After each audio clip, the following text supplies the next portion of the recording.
Bangaphezulu kuka-255,000 abantu asebehaqwe i-COVID-19 kulesifundazwe.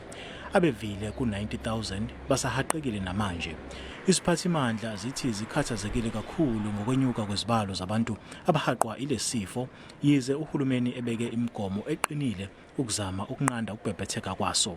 Enye into ebalulekile ukuthi abantu batheste, sonke masitheste. Ukuthi uthestile usilekelela ukuthi uma upositive sikwazi ukuthola ama-contact akho nawo atheste kuse-early.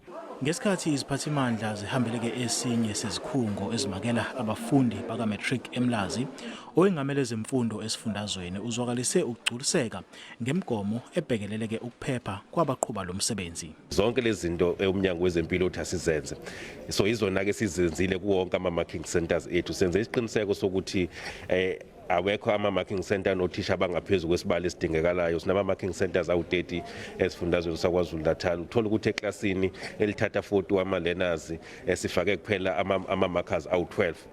Isiphathimandla zikahulumeni wesifundazwe zithi zizoqhubeka nokuqinisekisa ukuthi imigomo yokunqanda ukubhebhetheka kwalesifo iyalandelwa. NginguSimphiwe Makhanya wezindaba ze-SABC ngiseMlazi.